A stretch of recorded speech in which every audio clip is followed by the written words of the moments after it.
I welcome you all. My name is Raj Berge. I'm co-founder director of Raj Computer Education.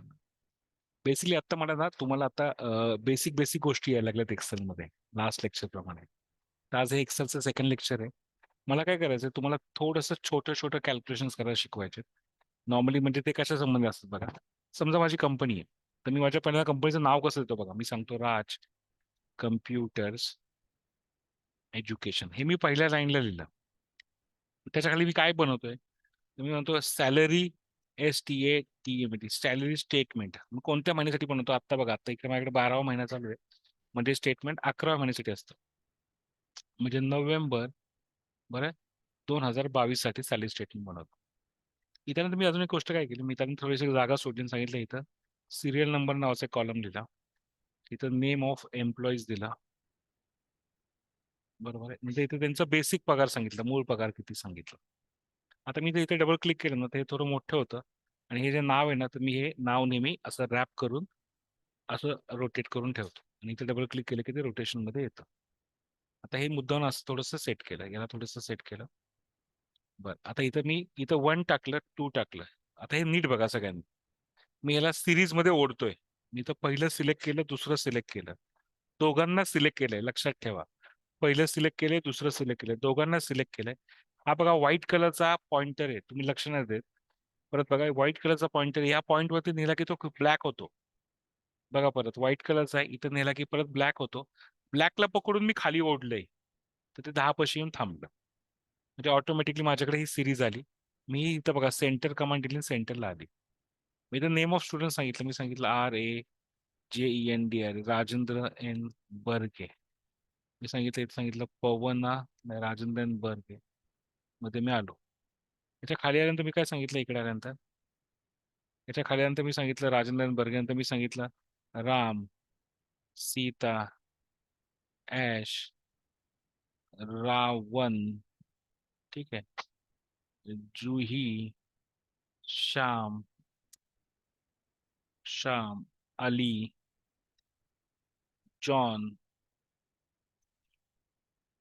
John, cat असं सांगितलं. यांचा basic पगार किती आहे, तर काही लोक वर्कर आहेत बेसिक, 1 वर्षाचं एक पण त्यांना अनुभव नाही, त्यांना 8,500 पगार आहे. नंतर राम आहेत, त्यांना 15,000 रुपयाचा पगार आहे. आता ह्या अकाउंटंट मॅडम आहेत, सीता, त्यांना 20,000 पगार आहे. ऐश्वर्या यांना 12,000 रुपये पगार आहे. ठीक आहे. असं प्रत्येकाचे पगार आहेत. आता मी हे कॉपी केलं आणि परत हेच पगार खाली टाकून दिले. बरोबर आहे. आणि खालचे काही 2 लोकांचे डिलीट करून टाकले. साधारण हा पगार आहे असं लक्षात ठेवा. आता या लोकांनी कामाला किती दिवस आले, तर मी सांगतो इथं वर्क डेज, म्हणजे किती दिवस कामाला आले. आता नॉर्मली राजबर्गे जे काय ते कामाला किती दिवस आले, हे 24 दिवसाचा महिना असतो नॉर्मली. तर मी सांगतो इथं डेज किती होते, days, DAY days in month. महिन्यामध्ये किती दिवस होते, तर माझ्याकडे 24 दिवसांचा महिना होता. तर मी इकडे आलो, मी सांगितलं इथं वर्क डेज किती आहेत. तर राजबर्ग यांनी 22 दिवस काम केलं, यांनी 24 दिवस काम केलं, यांनी 25 दिवस काम केलं, यांनी 20 दिवस काम केलं, परत यांनी 26 दिवस काम केलं, 24 दिवस काम केलं, 22 दिवस काम केलं, परत 24 दिवस काम केलं, 15 दिवस काम केलं, ठीक आहे, परत 24 दिवस काम केलं. आता जेवढा पगार असेल ना, त्याच्याप्रमाणे तुम्हाला साधारण जेवढे दिवस तुम्ही भरले असतील ना, तेवढे दिवसात तुम्हाला पगार भेटतो. नॉर्मली ते कसं करतात, तर मला इथं ना एक काढायचं असतं, त्याला म्हणतो मी पर डे सॅलरी. म्हणजे काय असतं, याला मी क्लिक करतो परत. मी सांगतो की एका दिवसाची सॅलरी किती आहे. जर 8,000 रुपये मला 24 दिवसासाठी भेटत असेल, तर माझी सॅलरी किती होईल. तर मी इथं क्लिक करतो, इथं इक्वल टू सांगतो आणि सांगतो हे 8,000 रुपये डिवाइड केले 24 ने, एंटर. तर मला सॅलरी आहे 8,000. जर 24 दिवसांना पगार असेल तर मला दिवसाचा पगार आहे 354 रुपीज आणि 16 पैसे. पण मी जे खाली कॉपी केलं ना, याला एक प्रॉब्लेम होते, असं असं चुकतं सगळं. मग चुकायचं नसेल तर मी काय करतो अशा वेळेला, मी इकडे येतो आणि हे जे रेफरन्स आहे हा हा फिक्स ठेवतो. इकडे बघा, मी जे इथे F2 प्रेस केलं, तुम्हाला दाखवतो की हिरवं म्हणजे हे, म्हणजे हिरवं म्हणजे काय, C3 म्हणजे हे, असं सांगतो तुम्हाला. बरं, आता इकडे आलो मी परत इथं F2 करतो आणि इथं जिथं C होता तिथं ॲरो येऊन इथं बघा, मी परत F2 केलं, इथं वरती आलो, इथे F2 करून इथं क्लिक केलं, वरती आल्यानंतर इथं बघा, इथं वरती आलो आणि तिथं सुरुवातीला येऊन तिथे सांगितलं सीच्या पहिले $1 लिहिला, नंतर C3च्या पहिले $1 लिहिला. याला मी माझ्या भाषेत म्हणतो ऍब्सोल्यूट रेफरन्स देणं. म्हणजे डॉलर साईन टाकली तर त्याला आपण काय म्हणतो, त्याला आपण ऍब्सो ऍब्सोल्यूट रेफरन्स रेफरन्स देणं. त्याला काय म्हणतो आपण, ऍब्सोल्यूट रेफरन्स देणं. क्लिअर? आता मी हे पकडलं आणि खाली ओढलं तर प्रत्येक माणसाचा दिवसाचा पगार किती आहे तिथं आला. आता हे खूप मागे पुढे झालंय, म्हणून मी तुला सांगतो फक्त 2च डेसिमल पर्यंत हे कॅल्क्युलेट करा. बघा, 2च डेसिमल पॉईंट पर्यंत करायचा मी प्रयत्न केलेला आहे. आता दिवसाचा पगार हा, इतक्या दिवस कामाला गेलो, तुम्हाला पगार किती हातात येईल तो मी इथं सांगतो. इक्वल टू दिवसाचा पगार इतका मल्टिप्लाइड बाय इतक्या दिवस मी कामाला गेलो, तर माझा 8,000 जरी पगार असेल 24 दिवसांसाठी, तर 22 दिवस काम केल्यानंतर मला इतका पगार येतो. आणि हा जो ओढला तर मला समजतं की प्रत्येक माणसाला किती पगार येणार आहे. आणि मला पाहिजे असेल तर मी इथं फॉर्मॅटमध्ये जातो, बघा इथं फॉर्मॅटमध्ये, आणि रुपयांसाठी इथं बघा रुपी सिम्बॉल टाकतो. भारतामध्ये असे रुपी सिम्बॉल असतो. टोटल कशी करणार, इकडे आलो, इथे सांगितलं टोटल सॅलरी, सगळ्या लोकांना मिळून किती पगार मला द्यायचं, ते जर मला बघायचं असेल तर मी इकडे येतो.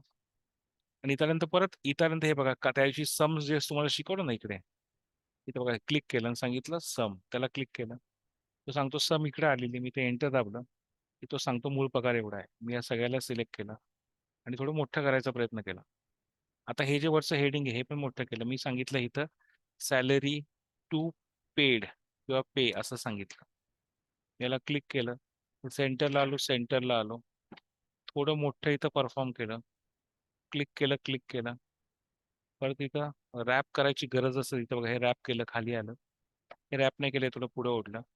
हे जे वरती राज कम्प्युटर्स होते ह्याला साईज मोठी केली, त्याचा कलर चेंज केला, हे छान दिसण्यासाठी केलं सगळं. फक्त हे सॅलरी स्टेटमेंट आहे, याला पण थोडं मोठं केलं, याचा पण कलर थोडा चेंज केला, हे मंथ काय होतं ते सांगायचा प्रयत्न केला, तर ह्या अख्ख्या पट्टीलाच एक कलर देऊन टाकला, त्याचा पण फॉन्ट जरा मोठा केला. आता हे टेबलमध्ये टाकायचा प्रयत्न केला, हे सगळ्याला सिलेक्ट केलं नाही तर टेबलमध्ये टाकलं. तर हे तुम्हाला असं बनवता पाहिजे. हे सगळं सिलेक्ट केलं मी, नंतर यांना रॅप करायची गरज पडली तर करू शकतो आपण, बरोबर आहे. थोडंसं बोल्ड केलं याला आणि यांचं बॅकग्राऊंडचा कलर थोडा चेंज केला, बरोबर, हे दिसणं चांगलं दिसतं. ही पण टोटल होती, हिला पण थोडासा बॅकग्राऊंडचा कलर चेंज केला, याला वरती एक लाईन खालती 2 लाईन असं केलं, वरती एक लाईन खालती 2 लाईन, थोडंसं मोठं केलं, हे सॅलरी शब्द बसेल असं थोडंसं ऍडजस्ट केलं, आणि माझं हे संपूर्ण सॅलरी स्टेटमेंट कॅल्क्युलेट करून झालं. मी याला सेव्ह करतो, याला नाव देतो इथे डाउनलोडमध्ये, तुम्ही तुमच्या फोल्डरमध्ये सेव्ह करा. मी याला सांगतो SALARY सॅलरी STATEMENT स्टेटमेंट, बरोबर. कुठल्या महिन्याचं आहे, मागच्या महिन्याचं होतं म्हणून नोव्हेंबर 2022 असं टाकतो. नॉर्मली कंपनीमध्ये असा पगार कॅल्क्युलेट करतात एक्सेलमध्ये. मग पुढच्या महिन्यामध्ये हे असंच ठेवतात सगळं, बरोबर आहे. इथं परत हे आता कोणत्या महिन्याचं होतं, नोव्हेंबर 2022, मग पुढच्या महिन्यात असंच ठेवतात, ह्याला कॉपी करतात, पुढचं नवीन शीट ओपन करतात, तिथं पेस्ट करतात, आणि इकडे सांगतात की बाबा इथं सगळ्यांची विथ ऍडजस्ट कर, झालं. मग पुढच्या महिन्यात काय करायचं, इथं महिना चेंज करायचं, इथं नोव्हेंबरच्या इथं काय सांगायचं, डिसेंबर. मग तिथे किती दिवस लोक कामाला आली ती बघायची. समजा आता ही सगळेच 24 दिवसापैकी सगळेच 24 दिवस कामाला आले असेल, तर आनंदाची गोष्ट आहे, म्हणजे सगळ्यांना फुल पगार भेटेल, बघा इथं फुल पगार भेटला. एकाला पण नाही, एकाला पण पैसे कमी नाही झाले, जेवढा पगार आहे तेवढा भेटला.